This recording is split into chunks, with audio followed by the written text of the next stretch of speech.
Sobre esse lance da calvície.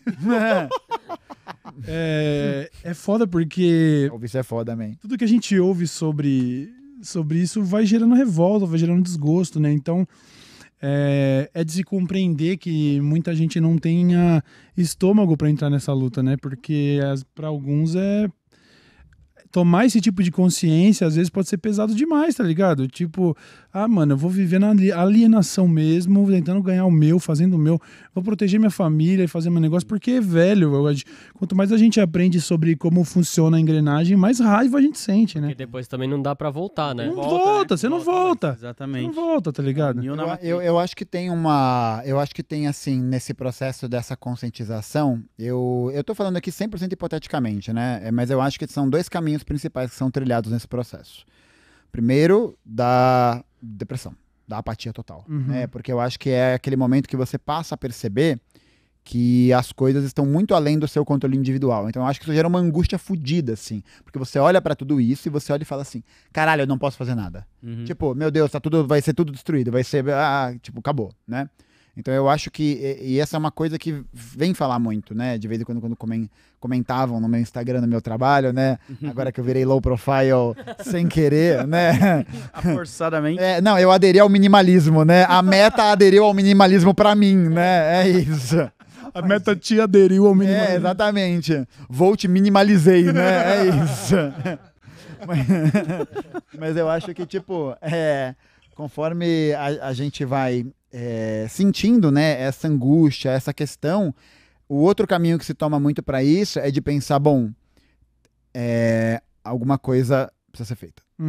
Tá ligado? Então, e eu acho que assim, o processo de...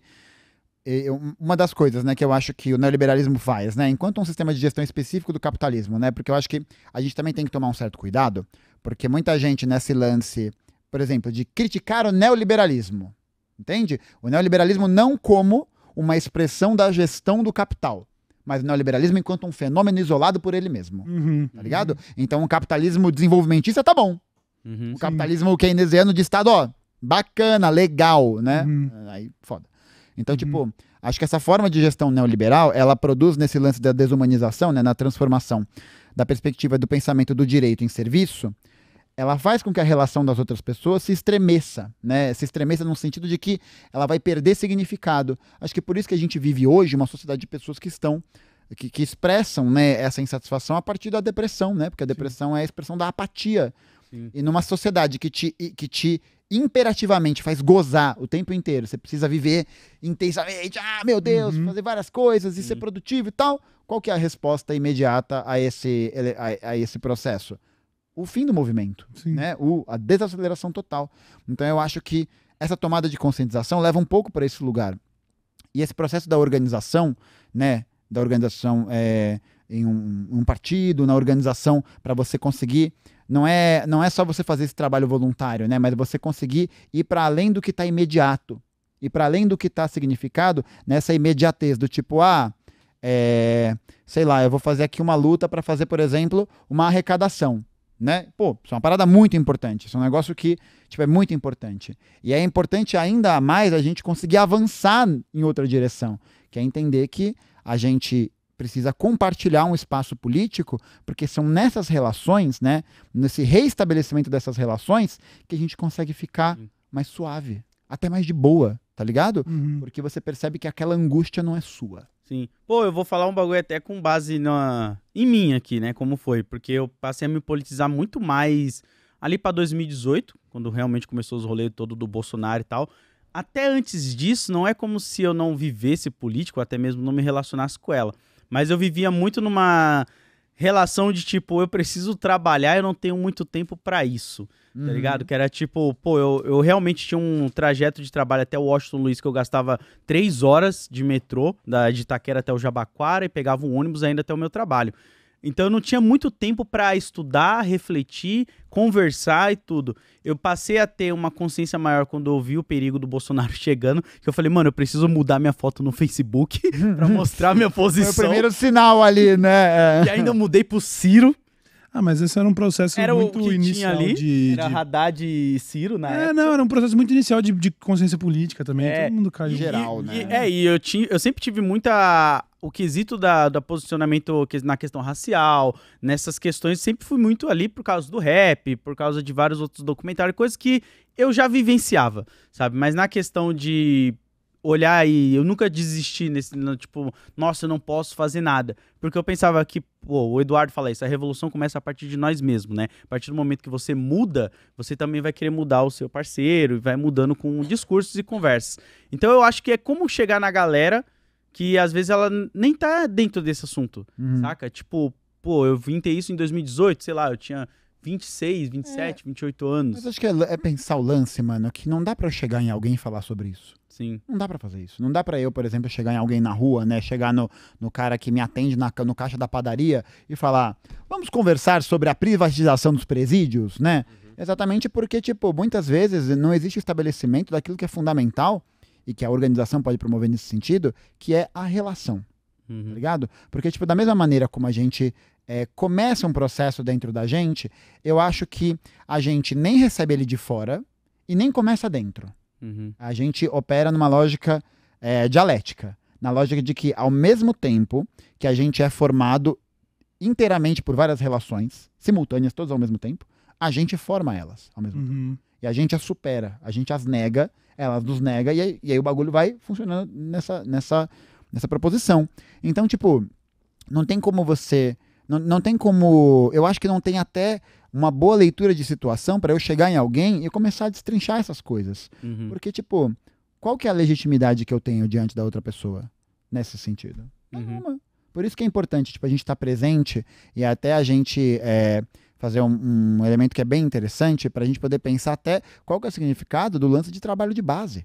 Porque, tipo, o trabalho de base muitas vezes é entendido como esse lugar de que a gente vai lá, ajuda eles e vai embora. Tá ligado? O que é isso? É despolitização.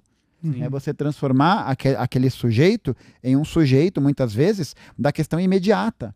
Então você vai lá, faz o trabalho daquela questão imediata, que é muito importante, mas qual é o fundo político que está por trás daquela questão? Né? Debate, por isso que a gente precisa tomar, por isso que é até interessante para a gente poder, muitas vezes, ficar atento quando a gente percebe que existe um apelo muito grande ao discurso, por exemplo, de trabalho de base. De trabalho de base.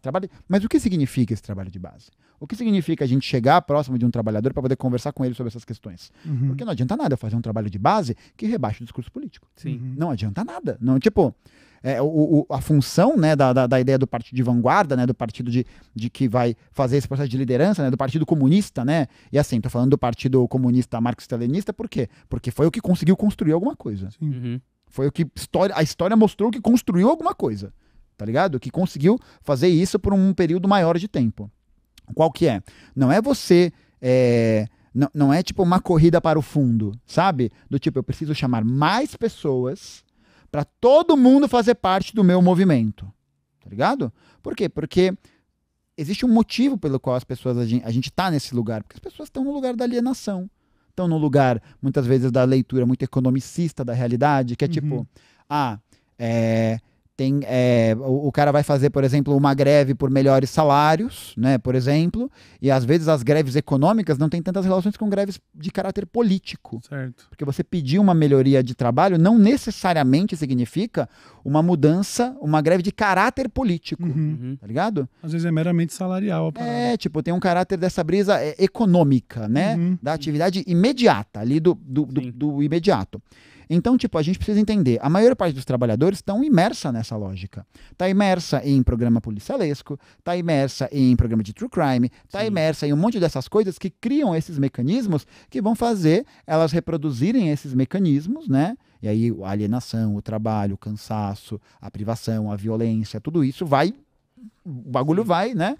Vai girando. Então, essas pessoas vão, entre muitas aspas, né? Naturalmente, né, dado a ideologia dominante, tem esse pensamento. Então, tipo, é a gente que precisa rebaixar, não é chamar mais pessoas pelo número de pessoas. Porque, pô, você vai pegar ali, por exemplo, historicamente, pegar ali a Revolução Bolchevique mesmo, os bolcheviques vão partir. Em abril eles tinham, tipo, 30 mil membros, e conforme o bagulho vai escalando, né, e por isso que o Lenin também dizia, né, Existem décadas em que nada acontece e semanas em que décadas acontecem. Pesado. Porque chega um dado... Em outubro, eles têm Essa 300 mil pessoas, dele, né? velho. Porra! Caralho, Essa caneta era Não foda, desperdiçava uma linha, filho. tá maluco, mano. Não. Só punch. Não, é isso. E é foda, porque, tipo, quando a gente precisa fazer essa expressão para poder elevar esse debate, né? Não é, então, no caso da privatização dos presídios, não é defender outro modelo de aprisionamento, não é defender que o Estado construa presídios. É acabar com o encarceramento. Sim. É outra coisa, tá ligado? Exatamente. Não ter a possibilidade da pessoa cogitar, né, fazer algo para poder ir preso. A sociedade tipo de- jamais... Tipo, de você descriminalizar, por exemplo, todas as drogas, exatamente porque é isso que é o motivo do encarceramento. Sim. É você entender, tipo, como que a gente pode garantir a segurança da população? O povo só pode garantir essa segurança a partir da sua organização da autodefesa, né? Desse processo de se entender ali como um organismo coletivo, uma comunidade que está ali formada, que tem o seu conselho de segurança, que tem... Pô, a maior parte das tretas que acontecem em bairro, nos lugares, não poderia ser resolvida com uma conversa dentro de uma associação de moradores? Pois Sem é. precisar chamar a polícia, por exemplo? Uhum. E não só porque a polícia é esse aparato de repressão do Estado, não sei o que, blá, blá, blá, mas porque a maior parte das coisas que acontece, mano, não é nada, velho. Uhum. É tipo, sabe? É você ter esse mecanismo para poder denunciar violência doméstica, para poder denunciar estupro, para poder denunciar outras formas de violência que precisam de uma outra forma de responsabilização. Tá ligado? Uhum. Mas, tipo, como que a gente imprime isso sem a gente imprimir a luta política? Sim. Não tem como. Né? Não tem como. Não tem como. Porque a privatização dos presídios, né, é uma lógica política. Sim. Não é uma lógica econômica. Que não é só uma lógica econômica. Uhum. Uma lógica que tem a ver com política econômica. Sim. E aí... É trabalho, hein? Toma. Atmosfera fantástica do programa, né? Que ódio!